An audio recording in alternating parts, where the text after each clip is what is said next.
Wallace Allen on the case for truth and justice with the right information to help improve the situation. And you're right, they can't stop us now. They will be slowing us down. They try to do that all the time, but you know, when you slow us down, all that does is give us time to think. You know, and then we call it leisure time. That's where civilization gets to prove itself. Leisure time, you know, that's the time when you're not forced to pick other people's cotton. You know what I mean? Now, ain't nothing wrong with picking cotton as long as it's yours. Huh? Well, that's what we say, because I have a great friend who says every time I talk to him, I say, "Hey, how you doing, Oski?" He says, "I ain't picking cotton." That's a good thing, I guess, especially since he doesn't own a cotton field. But the rest of us, we have our jobs, we have our things that excite us, those things that inspire us, and doing them, being involved with those things is a pleasure, and it describes our nearness to civilization. That means we care about other people. We understand that what they do affects us and what we do affects them, and no matter what people say trying to divide us, we are pinned together at the hip. And I say that because we are under the auspices of a program by the state of California, Stop the Hate. I'm glad they joined the program. We've been trying to do that for 400 years. Stop the hate. And I say stop the hate, I want to start right here in the family. You know, there's people who get upset because Big Brother had a little bit more bacon than he did. Or they think Mom likes them more than they do the other. Well, I've got children, and I can tell you that I don't think I have any favorites.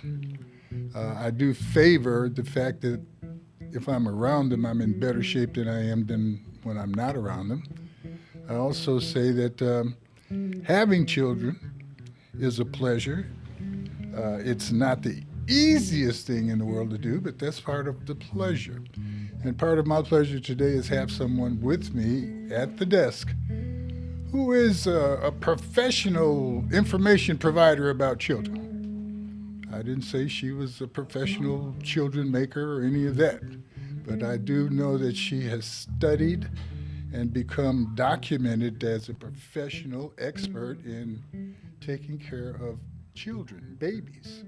And it just so happens she's running for, again, to maintain a seat on the Rialto Unified School Board, Dr. Stephanie Lewis.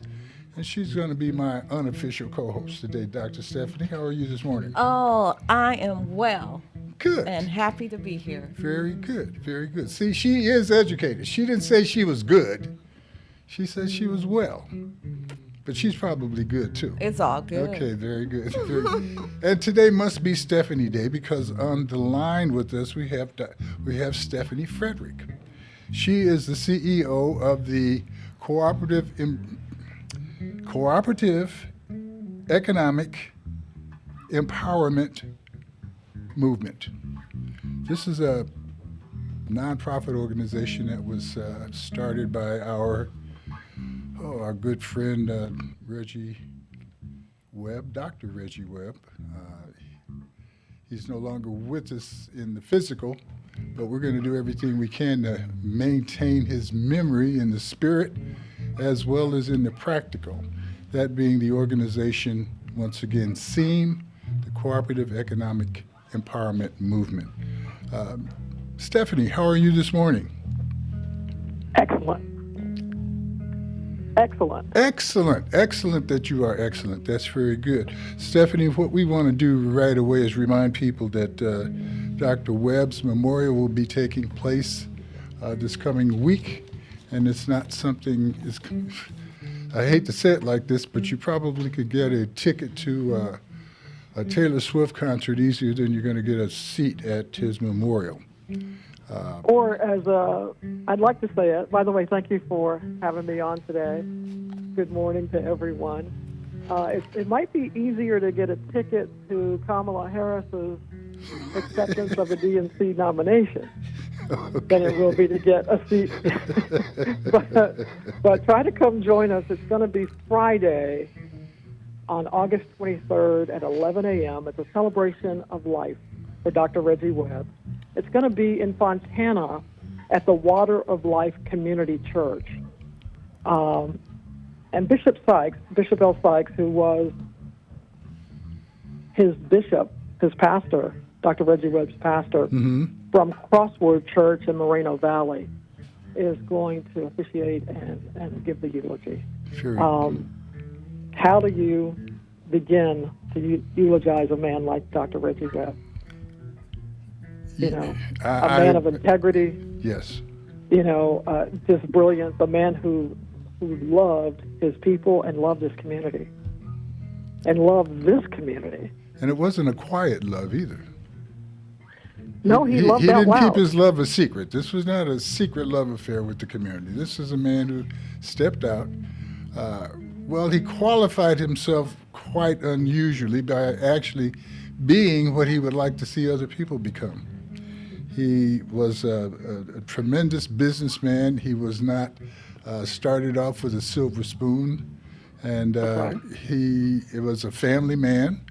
And the echoes of everything that he planted seem to be still growing. And I think that's the obligation or the opportunity that we as a community have to not just remember him, but to embody his previous existence. And, you know, each of us can become a statue, but a moving statue, in the sense that he was about sharing, and he was not about requiring you to be a millionaire in order to share.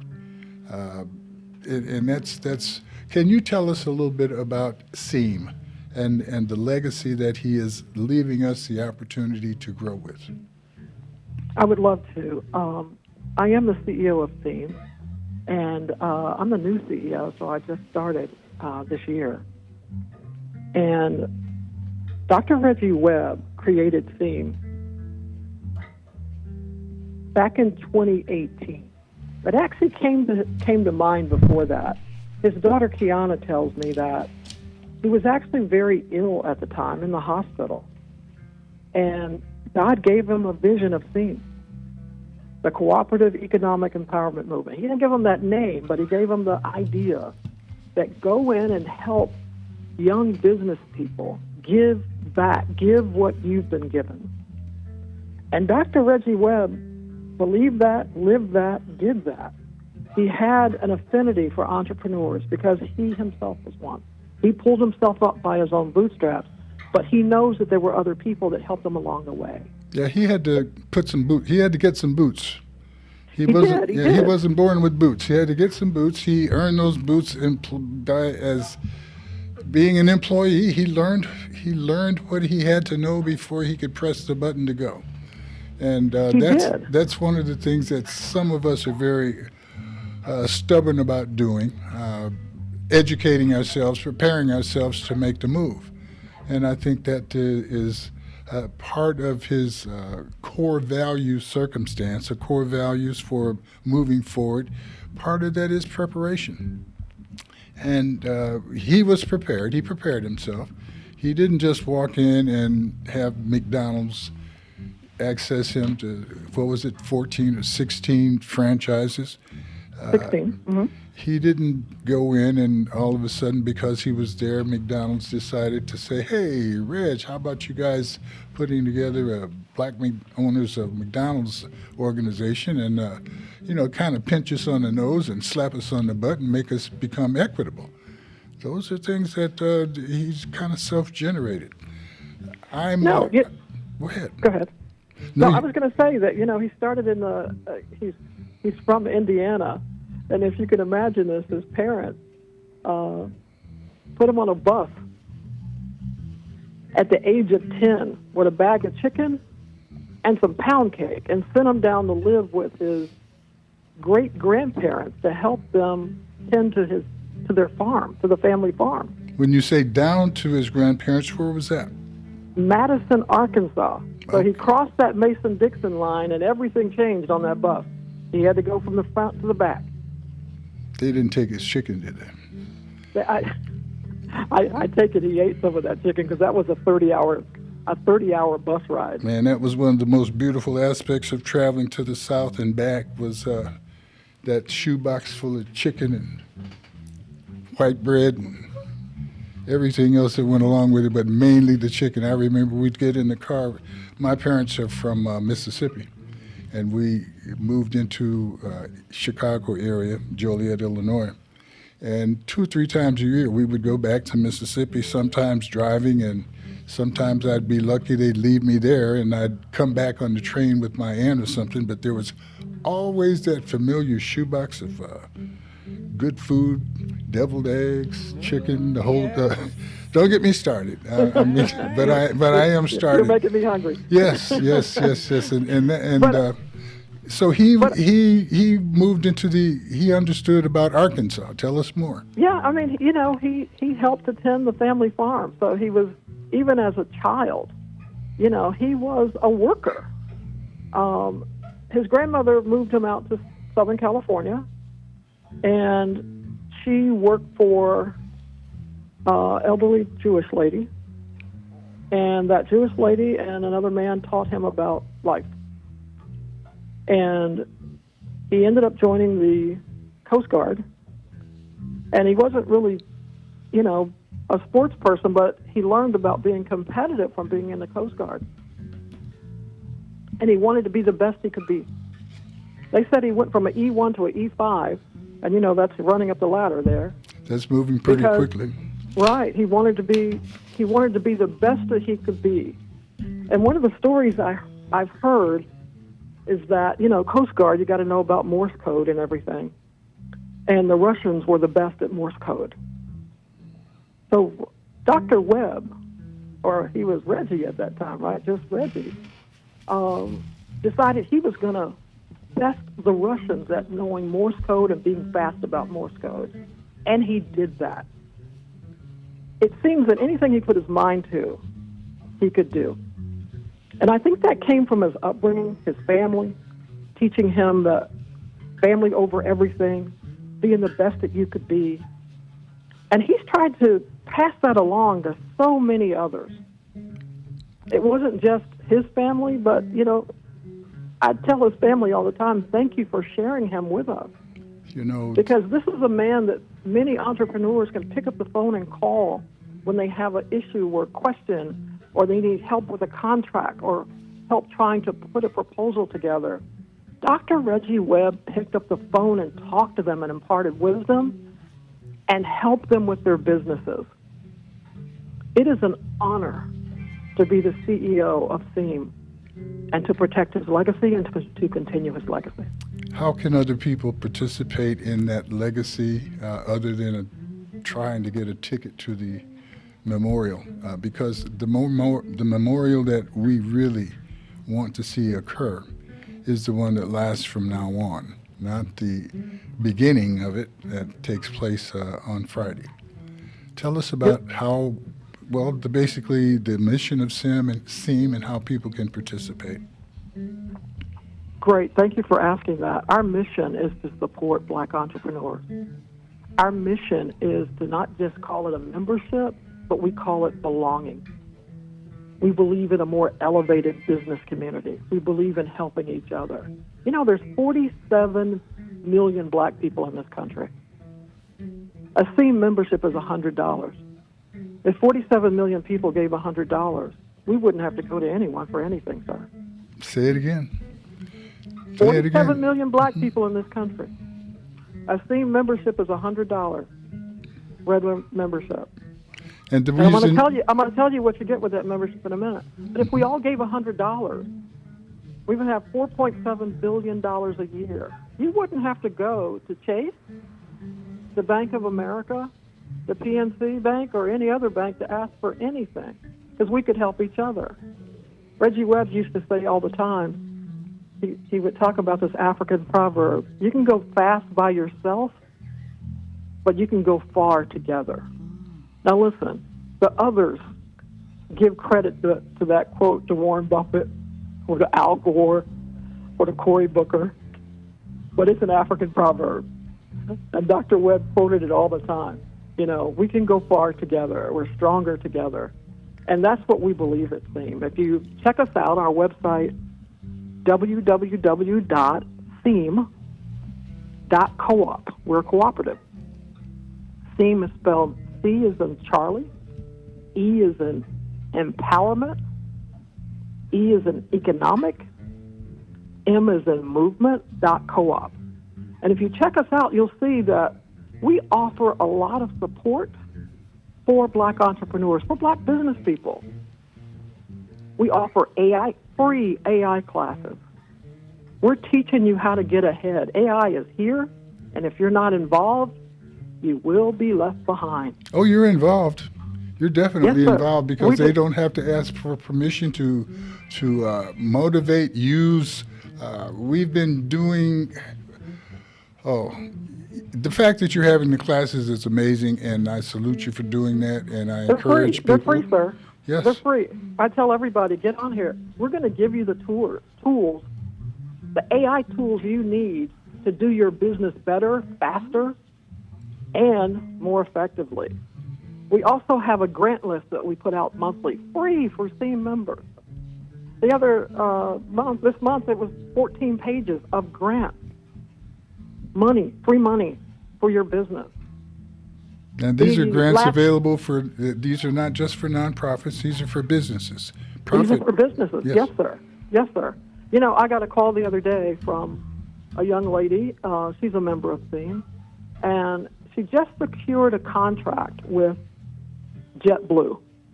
And we were celebrating the fact that she'd gotten this contract. She's going to be providing some products to JetBlue, cookies. And the fact is, she needed money. Biggest problem for most Black entrepreneurs is access to capital. She needed money to get that first contract done. That's right. What Theme does is we help you. We'll help you network and make connections to where you can get that product to market. Let's look at that real quick. It's one thing to make a dozen cookies for the family and the party. Mm-hmm. And it's something else to make cookies for 200 flights. Yes. That have 100 people, 150 people per flight. And one of the ungolden tricks in the marketplace is to give the opportunity, knowing that you'll never be able to take advantage of it. Correct. You can have the contract with the big market store, and they give you, oh, great, we're going to buy your product. Now, we have 1,800 stores across the country, and we like to have 6 dozen of your products in each store, and can you deliver that next month? Now, we need some help there. And right. So what Theme will do is we'll find someone who can help her make that happen. We're making connections. We're like let's call it a business matchmaking service in that instance. We recently took a group of CEOs and founders to Tulsa, Oklahoma to connect with an industrialist down there who has 300 patents. And we curated the trip. In other words, I knew what the patents were with the industrialist, and I knew what our members needed. We connected them, and now deals are being done. That's the sort of thing. That's how we help each other. That's how we get ahead. That's how we go far together. You know what I love about this conversation? It has taken so short a time to move so much time. Yes. What I'm going to say publicly is what I've asked you privately and that you've agreed to do, is to participate with Empire Talks Back at least twice a month. Yes. So that you can let us know how far ahead we could be if we worked together. I'm going to ask you to stay on the line as I bring Dr. Stephanie Lewis onto the conversation, because she's working with our children, which means she's working with their mothers and fathers and the rest of the community that benefits as we intellectualize, educate, and prepare our children to take care of our old, dumb selves as we get old. And we are going to be dumber than the kids as we get old, because as smart as we are, if we don't know how to motivate them and talk to them, well, Wallace, what are you talking about? Well, for one thing, I've got a group of 18-year-olds who don't want to vote. And if they pay attention if they paid attention, or if we've given them the information that they would pay attention to, we wouldn't have that problem. But the gap, the revolution between children and their parents is going to take place. And we need to prepare for that. We need to understand that so that we can educate and close that gap. Dr. Lewis is running to stay on the Rialto Unified School District Board. Sometimes it's ridiculous that you have to do that, but we have to do it. And I say ridiculous because she's overqualified. She probably, well, I don't want to start saying what she could do with her time because this is her moment. Dr. Lewis, how are you this morning? Oh, I am well, and I just want to thank you for this opportunity. And just hearing the good work that Dr. Webb has started, and just knowing the continuation. Sometimes a lot of good things pass with the passing of their leader, but this is not the case. And when you mentioned that there are 7 million blacks, when you quadruple the children that we have, you see the force? And being a pediatric nurse practitioner and pediatric mental health, you mentioned something about the revolution gap. It's because I'm from Alabama. Congratulations, Alabama. So when you're talking about that shoebox and the wax paper and the original slider and that pound cake that, no refrigeration required, right, and no one got sick on that chicken, the technique that we have, but sometimes the past for a generation was so painful. And they drilled into their children, do not work with your hands, they hid those secrets of survival. And when I crossed the Golden Land to California, the Californians weren't appreciative, did not want to really share what they had been through. They want to forget. Right, and so now we're saying, well, why the kids don't appreciate it? Because they weren't brought back. How you said your family took you back. You had to go back every summer. You had to go back everything, and we stopped those trips. I'm one of many cousins whose parents, when they left Mississippi, left the farm, left the 160 acres. Right. I ain't going back. Right. Don't have any reason to go back. And now as we see them moving on and passing the land on to my cousins, I don't want that. What am I going to do with that? Right. And Stephanie Frederick, we end up having land throughout the South that is about to be lost, if not already lost, because nobody cares about it, despite the fact that their title is in their name and somebody else is paying the taxes. And if they do that the right amount of time, they'll claim the land. There are people who are squatting on the land, but we have resources that for some reason, we know the reason, we want to forget. The pain is there. The pain is there. So, well, let me just tell you this, Mr. Allen. That gentleman in Tulsa, Oklahoma, is building modules that we can put on that land. There you go. For $78,000. He's building what? Homes for $78,000. Modular homes. This is a black man who's a scientist, and he's partnered with SEAM, and he's the answer to affordable homes in the country. And I would love for our junior high and our high school students to go back and see and have that connection, because they're so creative. They need to go at a young age, and we have our college, our HBC tours that take our Californians and our students to go back to all the black universities, but we're not targeting these type of business and entrepreneurships. And this is where our education of saying, hey, let's bridge this gap. Let's use our opportunities in California and see how we can sort of keep that two-way highway That is fabulous, and that's something that we have to really drill in, even through AI, the technology. They might not physically don't have to be there, but they can see it and be part of the building.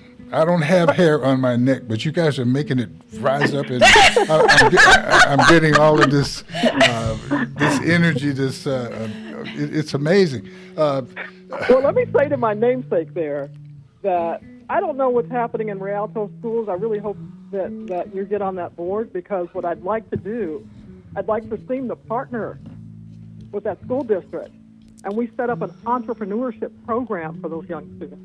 Yes, that we bring in, and we can bring in our SEAM members as experts, subject matter experts. They're business people. We have someone who won Shark Tank that's a SEAM member. We have a woman who has helped get $1 billion in loans for black people. We have a black woman who is the only Ginnie Mae, Fannie Mae seller servicer in the nation. These are all black people, right? Her signature gets you a house. She's a SEAM member. Well, I'm on the board, and we can make this happen now. I'm running for re-election to stay on the board because... Let's go. You know what? And this is another thing that people tend to think. They think that black people are not in California, or not in Rialto, or not in a school, and that is not true. See, as a practitioner, I do the high-risk infant follow-up. And you are who you say you are on that record. If you say you Indian, if you say you black, if you say you Hispanic, we can't judge what race a person will identify. And it goes back and forth. Let's go back to Mississippi or south of the Mason-Dixie line in 1955. If you were not white, it didn't matter what other color you were treated like you were black. And this census and everything else that starts to divide and parse these ethnics and race. My race is one thing, my ethnic is another. Listen, we've got self-hate, and I go back to this stop the hate. You know, they want us to stop this hate between this.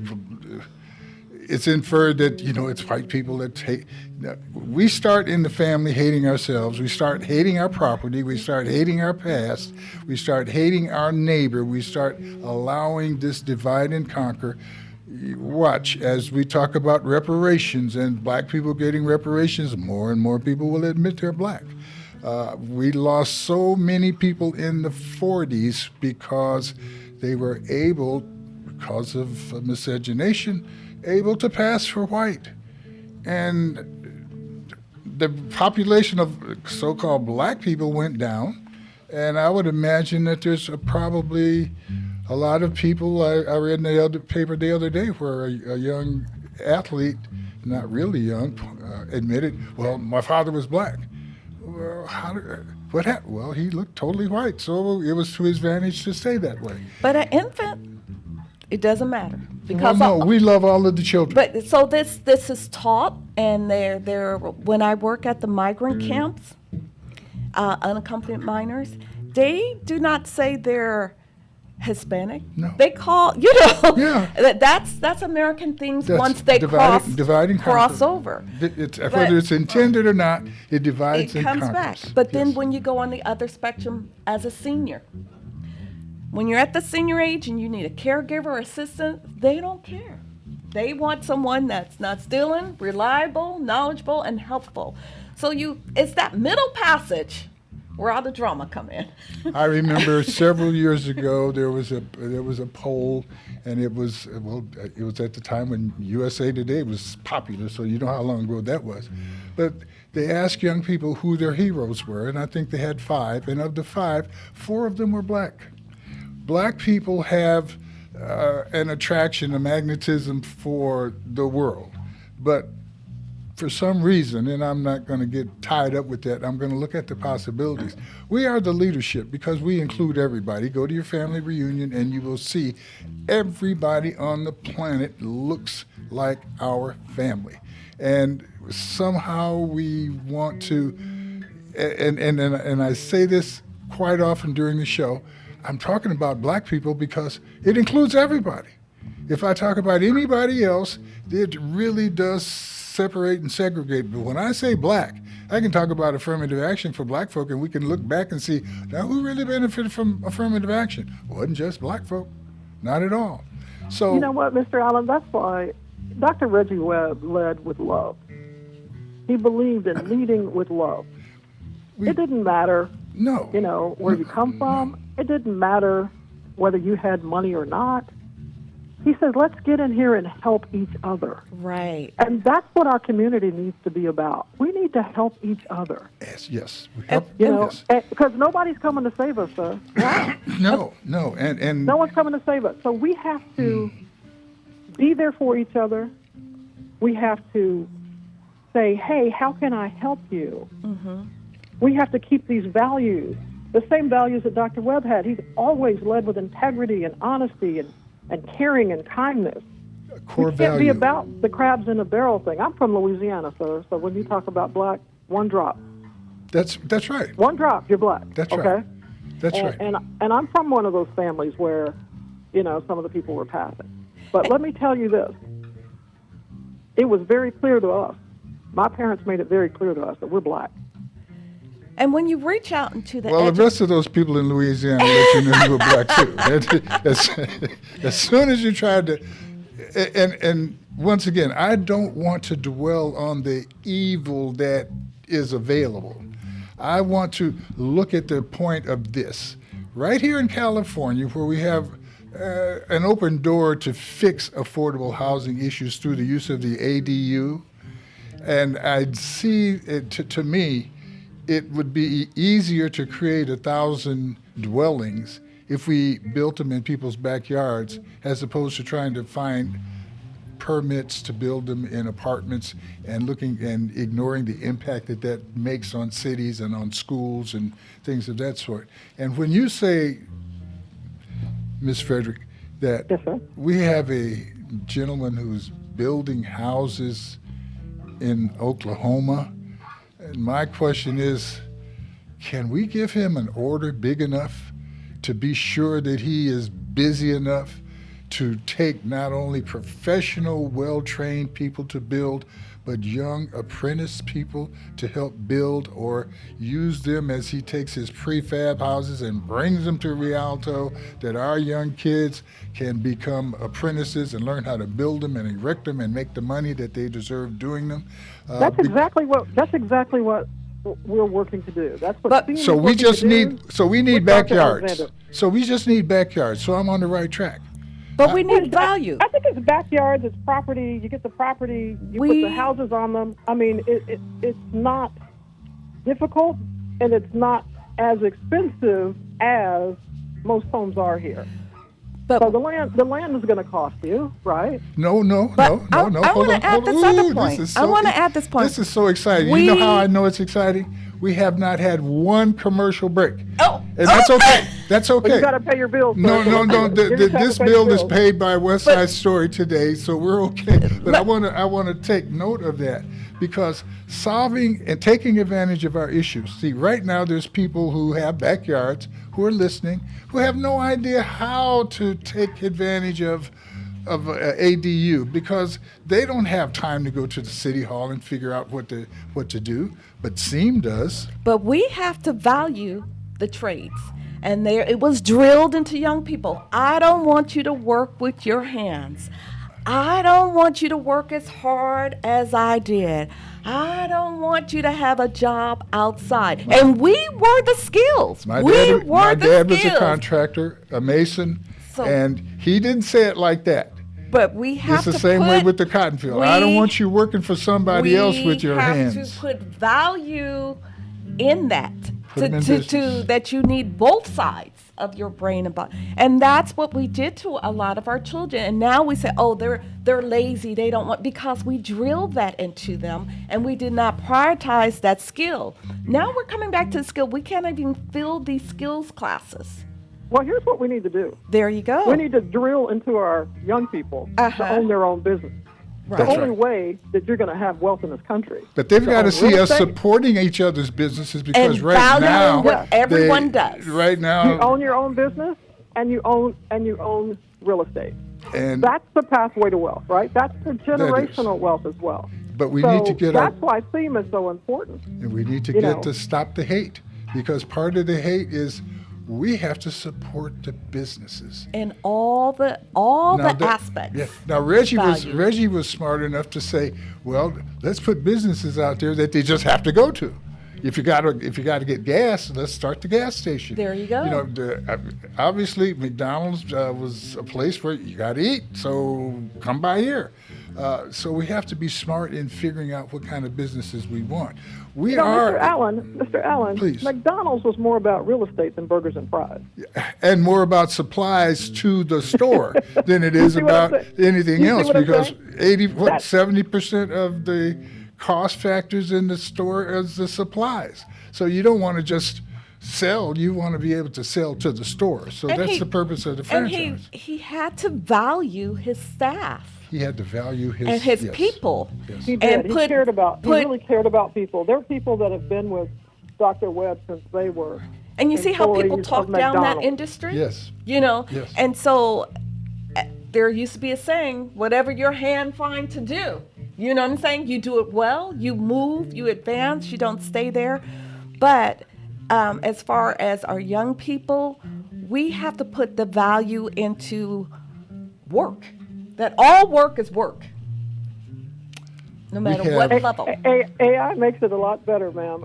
I will tell you this, that there are young people, other young people, who are building businesses through AI.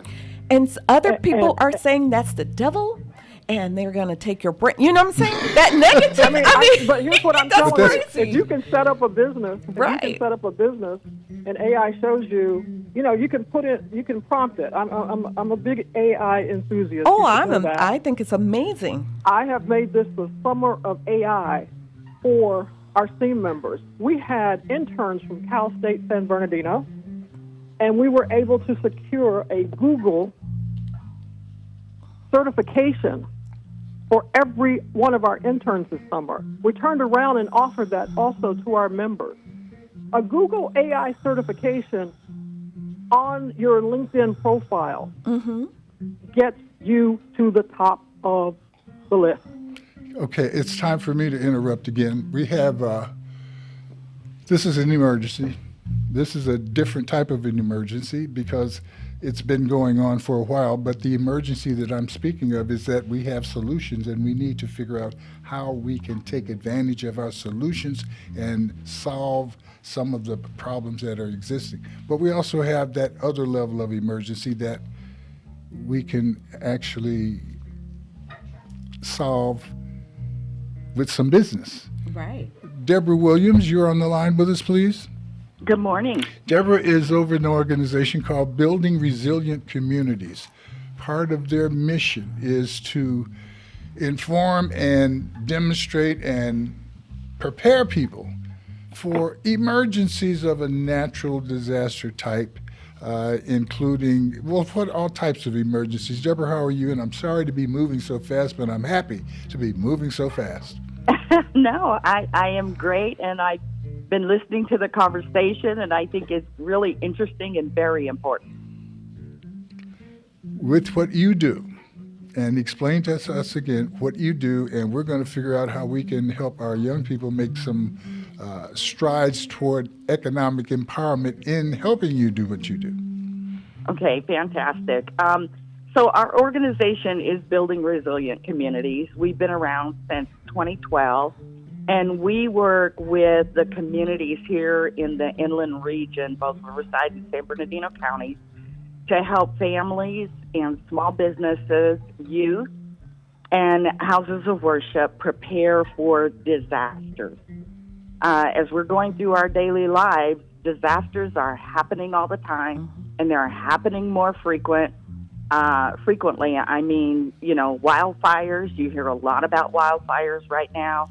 Extreme heat. This is the hottest year on record, and every day in the month of July especially, we were breaking that record every day. Extreme heat, flood, drought, even pandemics.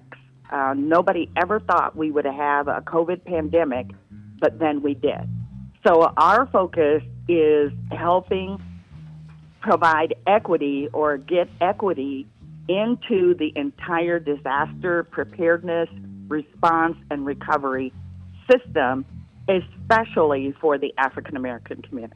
As you described those disasters, and most of us, as we think about catastrophes and disasters, we think about large-scale things like floods and fires and earthquakes, but you also mentioned heat. Heat strokes, those are personal things that could happen in anyone's house. The idea of passing information house to house is not easy, but then again, we find out that most houses in most neighborhoods have children. Right. And children go back home to their house, and if they are educated to help avoid heat stroke, avoid misuse of electricity and the various dangers around the house, that if it happens at my house, it could slide over to happen in your house, and the next thing you know, we've got a neighborhood disaster. Taking advantage of what our youth can do sometimes is ignored because, well, they don't know what they're doing. But the kids, all of us, I didn't know what I was doing until I started passing papers and getting paid in terms of what a paper route was about.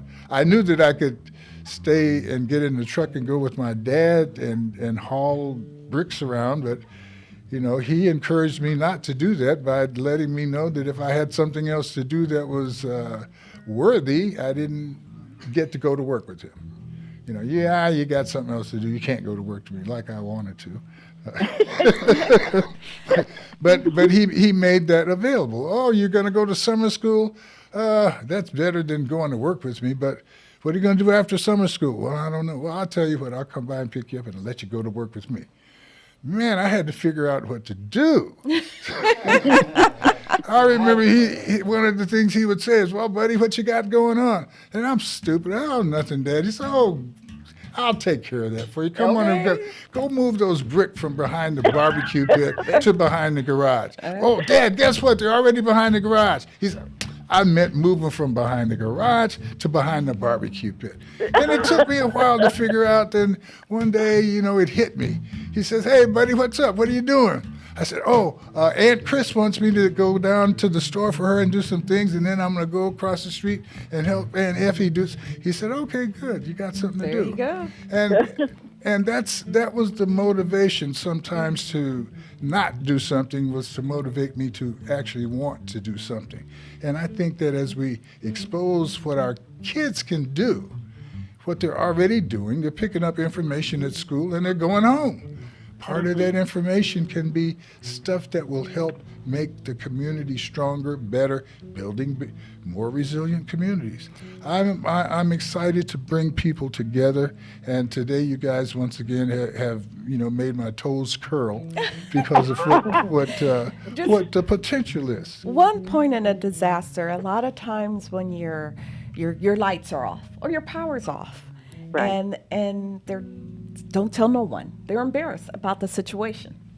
So therefore, we need to train our children in saying it's okay to ask for help.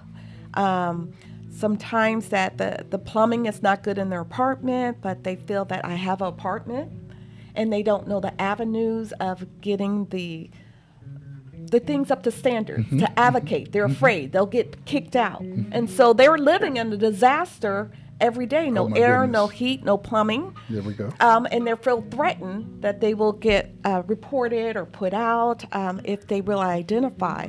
One of the fun things that kids like to know is edible plants, and they like that survival whole skill. And so when you create that for children of these little drills or these would you rather, we don't even carry matches in our home just to light anything. Or in the heater time, you're opening up that oven, that CO2 monitor that we should have. A lot of times we don't even have them. You have them up high instead of lower. So your work is so important, but when we educate the little disaster kits and the kids, they take it home and their parents really learn. Well, and the opportunity, as we look at these things and describe them as problems, the kids hear that. But if it's an opportunity, if you're if there's repairs needed at your home, it's a problem if you're the one who's got to pay for it. So figuring out how do we make the quality of life better for everyone, and at the same time we're understanding that we're trying to get young people into the trades as apprentices. We need them to learn how to fix and do things. If we are able to have our young people at the high school or junior college level be apprentices that can go out and support and fix things that kids who are in grade school come to school and point out that, oh, here's an opportunity for the big kids to go do some fixing because our steps are broken. And if you guys can, and I understand that you guys can fix them free, Right, And we right. can do that. We can. I mean, Work we can. together. We can build the circle that benefits everybody in that circle, and create the money and keep it in the circle. That's something I know we can figure out. If- Some of the things, some of the things that you all are talking about are happening in some ways. Let me give you a few examples with us. For one thing, the youth are very curious and they're very interested and want to learn. So true. So we try to keep it really simple, teaching not only the youth but adults hands-only CPR. Yes. Something, and then something as simple as how to dial 911 for the younger kids and what to say. The other thing is kids knowing their parents' real name or their Yes. guardian's real name, Yes. their grandparents. I mean, so many times in a Well, that's disaster, Papa. if they get separated, they just know, mama or papa or Yes. Right. nanny or whomever. And so it's difficult to get the children back with their parents. So we're trying to keep this thing real simple. There is a group out there, a gentleman, he's actually in San Bernardino, and I can't think of his name right now, but he is teaching young people how to do handyman kind of work, how to repair things. Beautiful. And he's mentoring them, and he's taking them out into the communities, especially where seniors are, and teaching them, having them actually do the work. Wallace, I can get you his, Deborah, his please do that. information. Please do I that. would love to Yeah, have his because he information. And we would love to he's promote doing him exactly what at you the- all are talking about. I mean, they took out home ec and wood shop and driver's ed and all those things out of school, where you might actually wood shop, where you might actually learn some of those things. Now it's back in Rialto Unified School District. Oh, okay. Well, well, but you all are right. I'm seeing adults, 30s, 20s through 40s, who don't know how to do any kind of repair in their home. You talked about the matches, not having matches in your home. If you have a disaster, well, even if Southern California Edison turns off the power because of high winds, right, which they're now going to do because they don't want to get sued. They're going to be held liable if something falls into those lines and causes a fire, which pretty much is what happened in Maui.